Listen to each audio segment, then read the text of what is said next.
Voilà, c'est parti. Je vous dis bonjour à tous. On démarre pour une petite série de vidéos pendant, je ne sais plus combien de semaines, mais quelques mardis sur le groupe. Et donc le thème, ça va être je vais vous donner plein de petits exercices sympas pour vous aider à rester dans un flux créatif, malgré qu'on ne soit pas dans l'atelier de sérigraphie, pour vraiment entretenir votre créativité et rester avec cette petite folie créative au quotidien.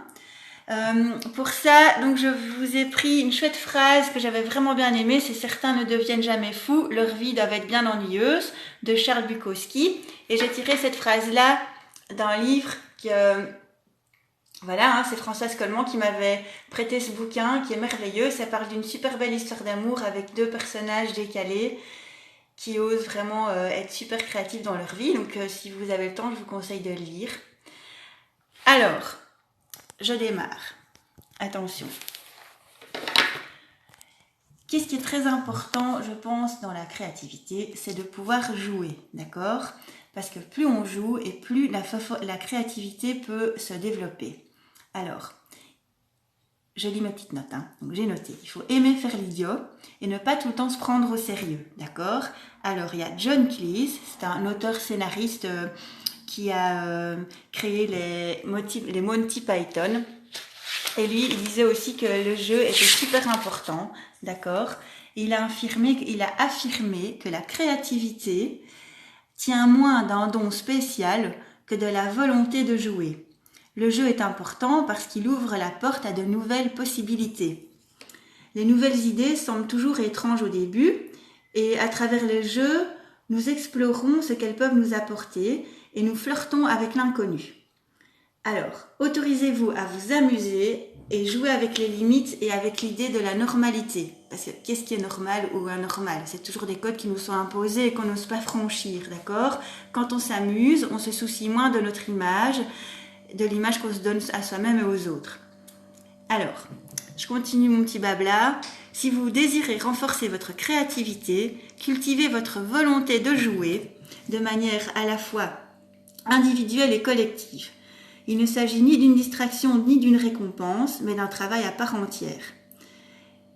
Et vu l'image que l'on se fait du jeu, cela demande une certaine dose de courage et d'engagement. Bah oui, parce que nous, les adultes, on n'ose plus jouer, on est gênés et du coup, voilà, on reste bloqué. D'accord? Donc la tâche est ardue, mais si quelqu'un doit s'y mettre, pourquoi pas nous? C'est ce que je vais vous proposer pendant les quelques jours qui viennent. D'accord?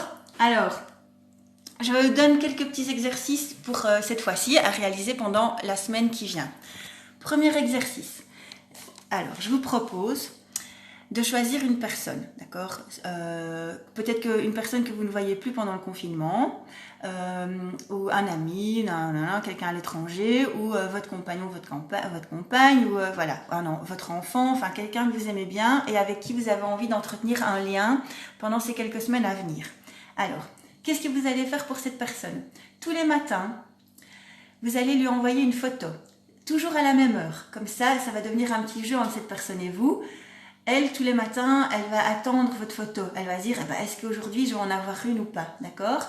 Mais par cette photo, vous devez naturellement passer un message à la personne avec qui vous allez envoyer la photo.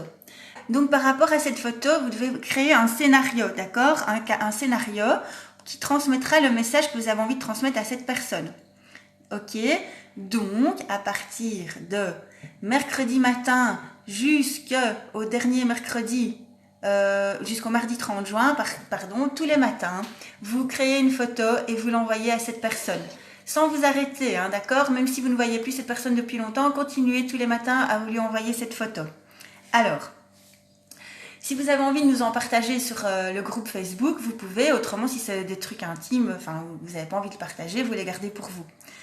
Deuxième chose, pendant toute la semaine donc, qui vient de mardi à mardi prochain, vous allez choisir un proverbe par semaine, une phrase, une citation qui vous touche à cœur, et vous allez écrire cette phrase sur un support improbable, d'accord?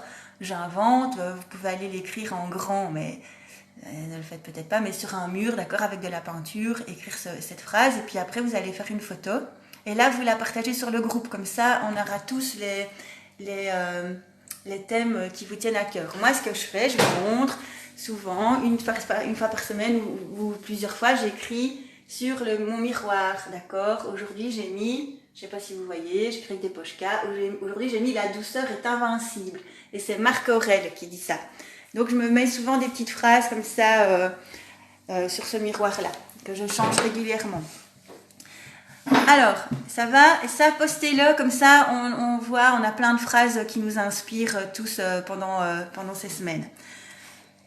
Autre chose, vous allez vous faire découper dans des magazines des banques d'images, d'accord? Au hasard, vous coupez dans des vieux magazines qui traînent des petites photos, des images qui vous parlent. Alors, mais réfléchissez pas trop, restez spontané. Que vous mettez dans un pot ou dans une enveloppe. Et dans un autre pot ou dans une autre enveloppe, vous allez mettre des petits mots. D'accord? Vous allez vous couper des mots, des noms, des verbes. Vous avez déjà fait ça à l'atelier.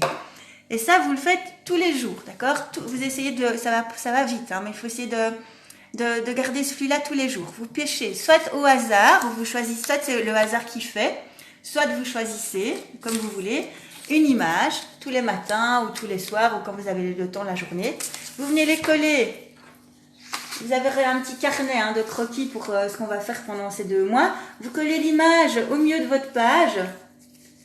Et puis, vous venez écrire autour de l'image ce qui vient, d'accord? Sans trop réfléchir, ce que l'image vous inspire. Et vous venez écrire en tournant votre feuille jusqu'à ce qu'il n'y ait plus rien qui sorte. Ensuite, vous relisez ce que vous avez écrit. Vous entourez 2-3 mots-clés ou des choses qui vous parlent et vous réécrivez une phrase avec ces mots-là. Et ça va être un peu votre phrase du jour, d'accord? Qui va vous guider dans votre créativité ou vous verrez bien dans quoi, peut-être dans ce que vous vivez pour le moment. Le deuxième exercice, c'est que vous prenez 15 petits mots que vous avez découpés, soit vous les choisissez ou soit vous les tirez au hasard, vous les placez sur votre table et vous recréez un texte avec ces 15 mots, d'accord? Dedans, vous pouvez remettre des petits mots de liaison en plus pour créer des phrases. Ne vous tracassez pas trop du sens, ça peut être de la poésie, c'est quelque chose qui vient comme ça reste créatif. Voilà ce que je vous propose pour cette semaine à venir et je me réjouis de vous voir, vous manquez tous fort fort fort. Et voilà, je vous fais plein de bisous. Merci à ma petite Chloé de m'aider à faire des petites vidéos. Et à très vite tout le monde. Plein